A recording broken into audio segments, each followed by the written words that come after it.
Theatre নামক শব্দটির সঙ্গে এই 2026-এ দাঁড়িয়েও আমার কিন্তু কখনো আগে পরিচিত হয়নি। এই বেশ কয়েকদিনের বন্ধুত্ব তৈরি হয়েছে। তোমরা কারা কারা থিয়েটার দেখতে ভালোবাসো বা থিয়েটারে কখনো গিয়েছো বা যাওনি, অবশ্যই কিন্তু কমেন্টে জানাতে ভুলো না। এটি হচ্ছে আমার থিয়েটার দেখতে যাওয়ার ফার্স্ট এক্সপিরিয়েন্সের অভিজ্ঞতার একরকম ঝলক বলতে পারো। আমার কিন্তু এই প্রথম অভিজ্ঞতাটা কেমন ছিল সেটাই আজকে তোমাদের এই ছোট্ট ভিডিওর মাধ্যমে শেয়ার করব। সেদিন আমরা 4 মূর্তি মিলে রেডি হয়ে আমাদের গন্তব্যের উদ্দেশ্যে রওনা দিয়েছিলাম। 4 মূর্তি মানে আমি, আমার বান্ধবী আর আমাদের 2 ছানা। আমরা 4 জনে মিলে গন্তব্যের উদ্দেশ্যে রওনা দিয়েছিলাম থিয়েটার দেখতে যাওয়ার উদ্দেশ্যে। আর এটা কিন্তু সম্পূর্ণ পসিবল হয়েছিল পারমিতা ম্যাম অ্যান্ড স্যারের জন্য। আমাদের গন্তব্য ছিল বালিগঞ্জ তপন থিয়েটার, যেটা অটোতে বসে তোমরা কালীঘাট কালীঘাট পার হয়ে বলবে তপন থিয়েটার, ওনারা বলে দেবেন। আর লোকালে অনেকেই চেনেন। আর আমার ছেলে যেহেতু আমার সঙ্গে বেরোলে নানান রকম গাড়ি দেখলে ওনাকে বাবু গাড়ির নাম বলতে হয়, আর যখন নাম বলতে পারি না বাবুজান খোঁজে।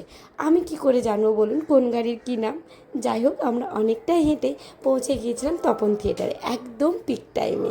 আর গিয়ে দেখলাম ওখানে কিন্তু ততক্ষণে অভিনয় শুরু হয়ে গেছে। আর ওনাদের অভিজ্ঞতা ছিল একদম নিখুঁত। চলুন আপনাদেরকে একটু দেখাই।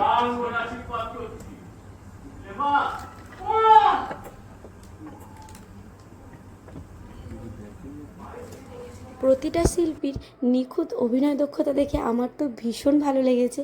আর প্রথমবারের এমন অভিজ্ঞতা আমার সবসময় মনে থাকবে। আপনারা কিন্তু একবার হলে আসতে পারেন থিয়েটারে থিয়েটার দেখতে। রূপালী পর্দা থেকে মুখ সরিয়ে এই রকম জায়গায় এসে থিয়েটার দেখলে আপনাদের কারোর ভালো লাগবে না, ছোট বড় সবারই খুব ভালো লাগবে। থিয়েটার দেখে বাড়ি ফেরার পথে ও যেহেতু খুবই ছোট, সবাই ওকে একটু আদর করে দিচ্ছিল। আর যেহেতু আমাদের ট্রেনে করে ফিরতে হবে, তাই আমরাও ট্রেন ধরে নিয়েছিলাম। আর ট্রেনে উঠে ওদেরকে দিয়েছিলাম একটা জলজিরা। সেই প্যাকেটটায় নিয়েই দুজনের কত গল্প।